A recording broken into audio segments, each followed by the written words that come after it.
अब इस कार्य में 10 मिनट से ज्यादा नहीं लगता। लेकिन एक बात है, कोई मैं जबरदस्ती नहीं कर सकता। अगर आपका मन नहीं है तो आप कृपया चले जाइए, वही अच्छा रहेगा मेरे लिए और आपको। कृपया आप 10 मिनट से ज्यादा नहीं, लेकिन इतने 10 मिनट कम से कम शांति से बैठे। इतना अगर आप कर सकते हैं तो बड़ी मेहरबानी। दूसरी बात ये, आप तशरीफ करते हैं सब, आप बैठ जाइए, वो अच्छा रहेगा। बैठने से मैं भी किस दूरी की इस दूरी पर बैठे, इसी से तो मुझे बड़ा फायदा होने वाला है। लेकिन जो लोग कुर्सी पर भी बैठे वो सिर्फ पैर से अपने जूते हटा लें, और सभी लोग जूते हटा कर बैठे सकते। जब हम इंग्लैंड में पहली मर्तबा कहा लोगों से कि आप जूते हटाइए, तो आधे लोग तो उठ के चले गए। इसलिए वो जूतों से चिपके थे, वो आज कहां से कहां पहुंचे।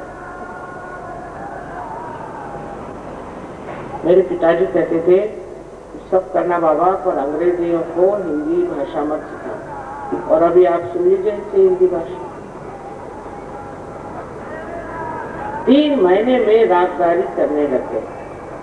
ऐसी कव्वाली सुनाते हैं 3 महीने के अंदर। तो लोग कहेंगे वाह, कहां से आते, जैसे कोई गंधर्व नगरी से चले आ रहे। ये सहयोग से लाभ हो जाता है कि मनुष्य में अनेक गुण जो उसके छिपे हुए हैं वो सामने आए।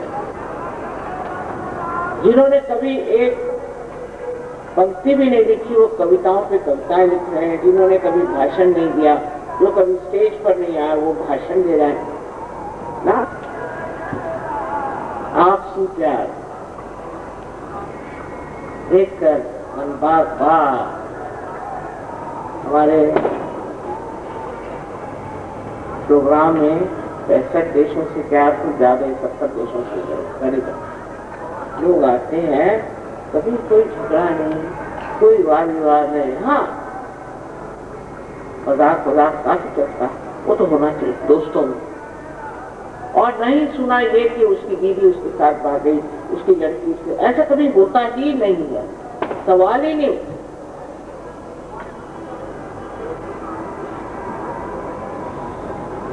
जो चीज अच्छी है, जो नीतिवान चीज है, जो धार्मिक चीज है, अपने आप ही प्रकट होती है, अपने आप दिखाई देती, उसको सर्टिफिकेट देने की जरूरत है। हाँ, एक आध आदमी ऐसा आता है कि उसकी चीज नहीं छूटती है, तो हम उससे थोड़े दिन सहयोग से बात करें, फिर देखते ना उससे कोई नाराजगी, ना उसको मारा पीटी, ना उसके हाथ काटना, ना पैर छूटना। कोई करता है, गलती करता है, तू चला जा बाहर, फिर आए। पर जो मुमुक्षु है, जो साधक है और जो सच्चाई से साधक है, वो तो ऐसा गहरा उतरता है ना। तो इसके लिए सबसे पहले एक सूचना है, या कहना चाहिए एक बंधन, कि आप सबको एक साथ क्षमा। उनके बारे में सोचिए भी मत जिन्होंने आपको सताया। जिन्होंने आपको सताया वो तो मौज में बैठे और आप एक आदि अपनी खोपड़ी चाट लें। उनको एक साथ क्षमा करके देखिए, इसी वक्त आपको बहुत ठंडा लगेगा।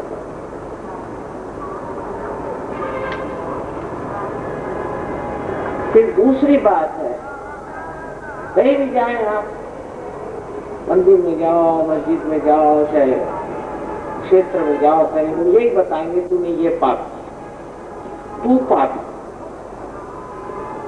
मैं कहती हूँ जैसा बताता वही होगा, और आप लोग मान लेते और कहते हाँ मैंने ये पाप करे, तेरे बाप ने ये करे, तेरे बाप के बाप ने ये करे, सब उनके पास लिखा रहता है। और उसके लिए तू ये दे, तू वो दे, और आप चले दे दें। मेरी आंखों में, मेरी नजरों में, मेरे सामने कोई पापी मुझे नजर नहीं आता, और न ही कोई गुनहगार मां के लिए कभी कोई बेटा को जुबान नहीं। इसलिए मेहरबानी से आप ये भी कहें कि मैंने अपने को भी क्षमा कर दिया, जो हो गया सो ठीक है, कोई गलती हो गई होगी, मैं नहीं कहती, लेकिन उस वक्त उसको ठीक ठाक करना था। अब उसके लिए क्यों रोते बैठे हो भाई?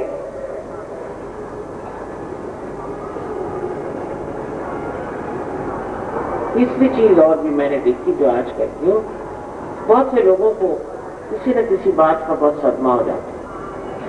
किसी का बाप मर गया तो किसी का बच्चा मर गया, किसी की माँ मर गई। तो इसमें समझ कि दो आदमी आज तक साथ मरते हैं। हमने तो सुना नहीं कि कोई मियाँ बीवी एक साथ मर गए हो। तो जब ये बात है तो इसका मतलब ये है कि विधि ने ही ऐसा बनाया है कि हमको जब मरना है तब हम मरते हैं, और मरने के बाद रोने वाले भी रोते रहते। हो गया, जिस वक्त मर गए हो गया, रो लिया, काम खत्म। पर उसलिए आप अपने को जख्मी बना करके और लैला मजनू बन के बैठे, ये तो अपने जीवन का मूल्य न समझने के लिए। आप क्या इसीलिए बने हैं कि आप रोते बैठे रहे? मैं तो आपके सामने आनंद के सागर की बात कर रही हूँ। हाँ, तो वो भी चीज को भुला देना चाहिए। वो बीत गई सो बीत गई, अब वो उससे कुछ आपको फायदा नहीं। ये तीसरी बात मैंने देखी हिंदुस्तान में बड़ी जबरदस्त, खासकर औरतें जब उनका पति मर गया तो हो गया कल्याण, वो विधवा हो जाती। आदमी लोग नहीं होते विधवा हिंदुस्तान में, सिर्फ औरतें होती। तो ये सब धारणाएं जो बना दी गई हैं, हमारे ऊपर लाद दी गई हैं, उससे दूर हट के सोचिए कि हम परमात्मा की बनाई हुई एक बड़ी श्रेष्ठ सृष्टि है, सबसे उच्च मानव की जाति है, और ऐसी शुद्र बातों से अपने को दुखी कर लेना महामूर्खता है। ये तो ऐसा ही हुआ, चारों तरफ सुख है, चारों तरफ आनंद है, और बीच में बैठे एक साहब रो रहे। क्यों साहब, क्यों? अब रोना ही अच्छा लग रहा मुझे, तो मैं क्या करूं? ऐसे ऐसे भी लोग आजकल। एक बड़ी अच्छी गाने वाली है लाहौर की शेर रेशमा, वो पास उनके आंख में चमक। तो उनसे जब वो गाने लगी तो उनसे किसी ने कहा कि साहब आप तो बहुत हंसी मजाक से बोलती हैं, सब कुछ करती हैं, पर जब गाती हैं तो रोने के गाने क्यों गाती हैं? आप हर समय आप रोने गाने गाते हैं। तो देहात की है ना, तो पहले मरे ये शायर, ये सिर्फ रोने के गाने लिख के मैं क्या करूं? तो वो शेर और शायरी भी आपको मेहरबानी, और इस वक्त में ये अंदाज करें कि आपको एक आनंद के महल में, इस विश्वास के साथ आप बैठे। तो पहले आप अपने को माफ कर दीजिए, बहुत जरूरी है।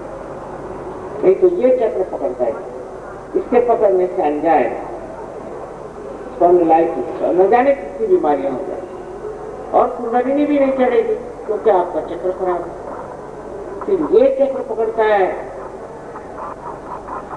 जब आप दूसरों को माफ करते। अब ये ऐसा है, ये चक्र पकड़ा है, ये खुद ही नहीं सकता जब तक आप माफ करते हैं। जैसे आप माफ करते हैं खुल जाता है। इसलिए आप सबको एक साथ मेरे कहने से माफ करो। माँ मैंने सबको माफ कर दिया, अपने मन में कह दीजिए, हो गया। देखिए कितना आसान।